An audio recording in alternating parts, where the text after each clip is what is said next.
여러분 안녕하십니까?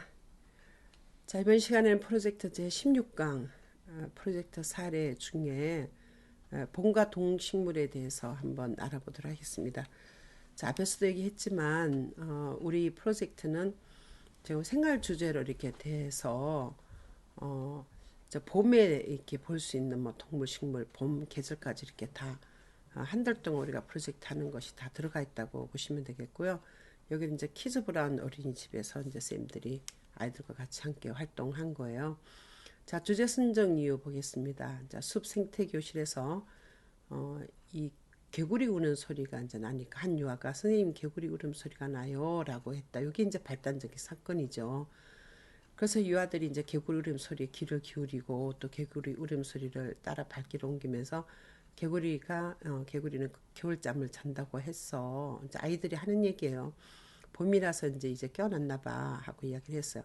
숲예술가 선생님께서 봄이 되니 개구리도 겨울잠에서 깨어나고 뱀이나 곰도 겨울잠에서 깨어난다고 하자 유아들이 개구리 소리에 흥미를 가졌어요. 유아들과 함께 숲을 돌아보며 새로 자라는 봄나물들도 찾아보기도 하고 새로운 생명에 대한 신기함과 또 기대감을 가질 수 있었다고. 그래서 유아들이 이제 새로운 봄을 맞이하는 계절의 그 변화에 관심을 갖고 또 봄의 날씨, 또 이제 풍경 이런 것도 보면서 바뀐 옷차림, 생활 양식 여기도 이제 우리 알아보기로 했다고요. 그래서 봄과 동식물이라는 주제를 선정하게 되었다고 했어요. 그래서 봄과 동식물이라는 프로젝트를 통해서 봄의 날씨와 자연의 변화, 봄에 볼 수 있는 동물과 식물, 자연에 대해서 깊이 있게 알아보고자 한다. 또 봄과 동식물 주제는 가정과 이 학습할 수 있는 연계 학습이 되고 또 우리 지역사회 활동과 함께 통합해서 봄에 대해서 다양하게 활동을 전개할 수 있고 또 누리 과정과 연계해서 활동해 볼 수 있다고요. 그래서 이 프로젝트를 통해서 유아들이 봄의 자연현상과 우리 생활에 대해서 관심을 갖고 또 계절에 적응할 수 있는 능력이 길러질 수 있기를 기대한다. 이렇게 해서 선생님이 이제 주제 선정을 했어요. 자, 이전 경험을 이렇게 보니까 거의 뭐 아이들이 자, 어린이집 올 때 꽃이 피었는 거 본며 걸어왔어요. 뭐 개구리 구경했다, 뭐 벚꽃 봤다고. 점심시간에 쑥국을 먹었고 이제 봄에 했던 거를 쭉 얘기를 하다 보니까 이게 나온 거죠. 그리고 이제 뭐 꽃이 활짝 피었다, 뭐 올챙이를 봤어요, 뭐 이런 거죠. 이제 가족과 이 창폰에 꽃경 갔는데 민들레씨가 날아다녀서 잡으러 다녀서 요거는 이제 좀 다른 아이랑 다른 거죠. 뭐 이렇게 꽃구경 갔다 이렇게 하는데 얘는 거기서 이제 민들레씨가 날아다니는 거를 봤다는 거죠. 이제 조금 더 경험이 확장됐죠. 이제 봤어요, 걸어봤어요, 보았어요 이렇게 이제 했는데 체인이라는 아이가 맨 밑에 보세요. 나비공원에서 나비가 민들레 꽃에 앉아 있었는데 잡으려고 살건살건 다가가는데 날아가 버렸어요. 아유 참 재밌어요, 그죠? 자, 이렇게 아이들이 이전 경험을 끌어낼 수 있으면 선생님 아주 좋은 선생님이에요. 얘들아 봄이 되어서 뭐 어떤 걸 봤니? 봄에 어떤 걸 봤지? 어떤 색깔을 했지? 뭐 어떤 식물을 봤니? 어떤 꽃을 봤니? 뭐 곤충은 어떤 걸 봤어? 뭐 이렇게 해서 우리가 지금 토픽이 이제 중심이 아니고 봄이라는 계절을 이제 한 달 이렇게 통틀어서 생활 주제를 했을 때 나오는 그런 내용이에요. 자, 이렇게 해보니까 아이들이 이전 경험이 이렇게 이제 나왔고 이전 경험 나누기 활동을 하는 이제 이 사진을 이렇게 제시를 했습니다. 그리고 이제 이전 경험했던 것을 이제 이 그림으로 표상을 했는데 어, 그 양산 할머니 집에 갔을 때 성호랑 그 꽃이 핀 거를 봤다는 거죠. 예. 또 엄마랑 아인이랑 산책하다가 새싹이랑 개나리랑 꽃망울을 봤어요. 그래서 이렇게 이제 그림 표상을 했습니다.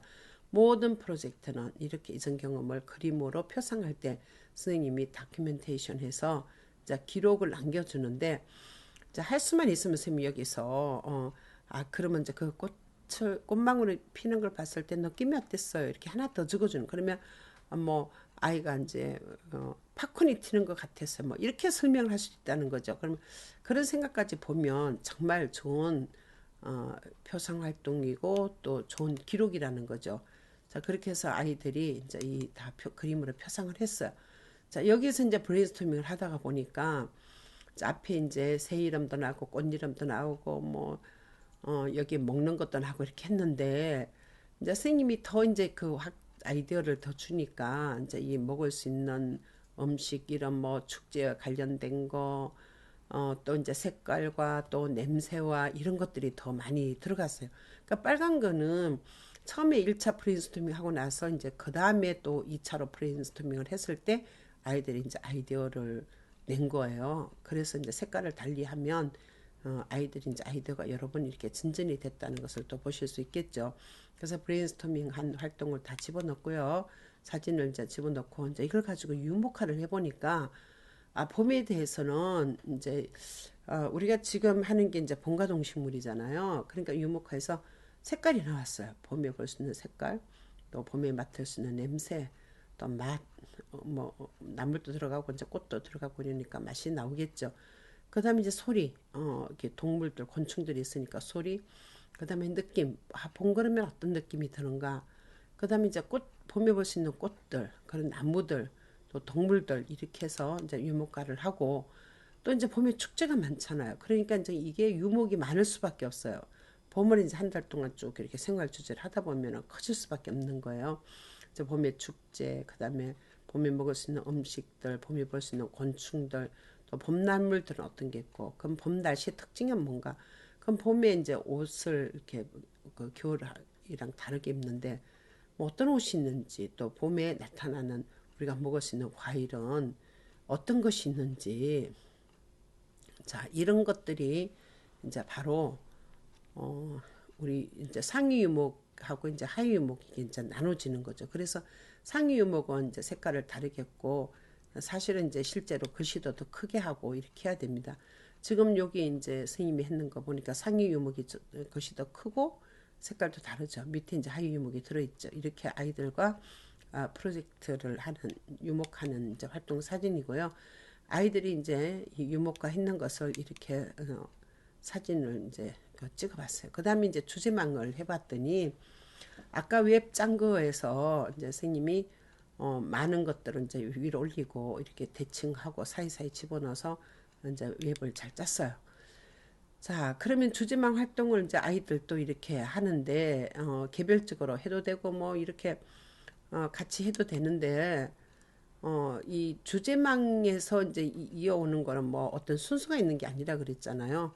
선생님 알아서 잘 조직을 하면 되겠고요. 자, 그 다음에 이제 이 질문 목록에서 현장 학습하면서 우리가 알아볼 것들은 이런 것이 있다. 이제 물어보는 거죠. 우리 현장 학습을 시장하고 화훈과 동물원을 이제 갈 것이다. 그러면 여기서 봄에 피는 꽃의 종류는 무엇이 있나요? 화전을 해먹을 수 있는 꽃은 어떤 것이 있나요? 씨앗 모종은 어떻게 만들 수 있나요? 차가운 땅 속에서 어떻게 씨앗이 살아있냐고. 또 봄에 피는 꽃나무는 어떤 것이 있냐고요.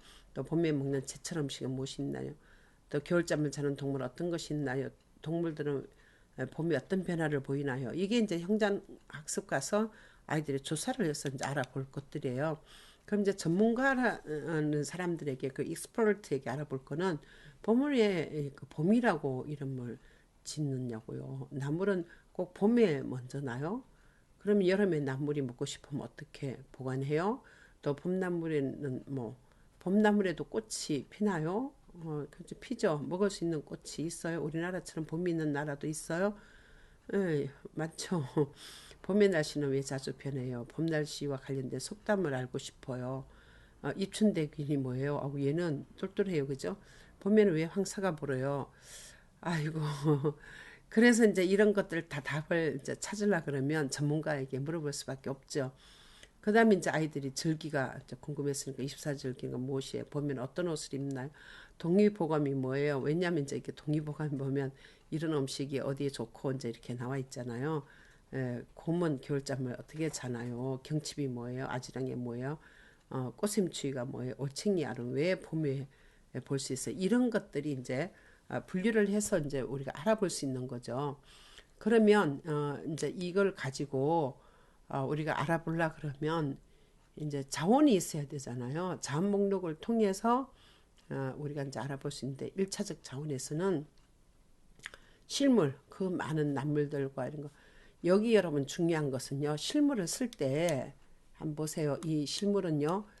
어떻게 하셔야 되느냐면 실제 볼 수 있는 것들은 다 넣어야 되는 거예요. 뭐 봄나물 이러면 안 된다는 거죠. 봄나물 종류들을 쭉 이렇게 우리 주변에서 볼 수 있는 거, 여러분 견학기 와서 볼 수 있는 거 이런 것들을 다 집어넣고 그 다음에 이제 봄에 나타나는 우리가 먹을 수 있는 음식이라든지 봄의 옷이라든지 이런 것들 식물을 넣고 그 다음에 봄과 관련된 사람들의 직업 예 그러면 이제 이 나물과 관련해서 일하는 분들이 있죠. 또 화원에 있는 분들도 있고 또 음식을 만들어서 조리사님도 있을 거고 영양사도 있을 거고 또 봄 동물을 기르는 뭐 그런 분들 동물 관리사도 있을 것이고 직접 가서 이제 볼 수 있는 것들은 다 1차적인 차원이 넣습니다. 그 다음에 견학 장소에도 이제 우리는 이렇게 많은 견학을 가겠다 이거잖아요. 자, 2차적인 차원에서는 책이나 동화책, 뭐 그림자료, 시각자료, 시청각자료 다 들어갑니다. 그래서 정보를 주는 책은 꼭 이제 이렇게 해서 아이들이랑 그 책을 통해서 알아보는 거고요. 동화책도 동화를 통해서 알아보는 거고, 동시도 이제 동시 자료를 선생님이 올려야 되는 거고요. 그 다음에 사진, 그림, 또 명화, 명화도 이제 그 교실에 걸어줘야 되니까 우리 교육 계획 안에 들어가는 내용들이 여기에 많이 들어갑니다. 여러분 자원 목록을 만들지 않으면 교육 계획 안에 활동할 때 어떤 자료를 가지고 하는지 쓸 수가 없어요. 그래서 꼭 자원 목록을 잘 만드셔야 돼요. 자, 프로젝트 잘하는 선생님들은 자원 목록과 질문 목록이 분명합니다. 그래서 이거 준비 잘 하시고요.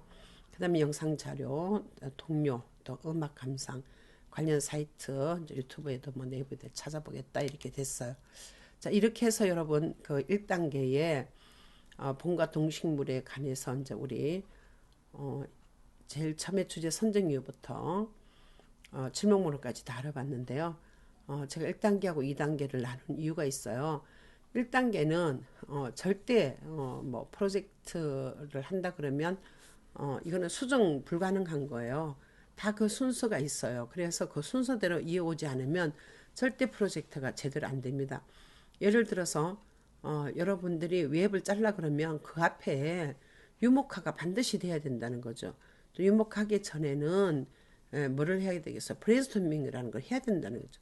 거기서 나오는 거지. 그냥 유목하고 브레인스토밍하고 이거는 다 엉터리라는 거죠. 그래서 앞에 있는 순서대로 이렇게 해야 되기 때문에 여기서 자를 수밖에 없었고요. 그 다음에 이제 가는 거는 이제 그 실제 주제를 통합교육으로 연결하는 거를 놀이와 연결해서 이제 공부하도록 하겠습니다.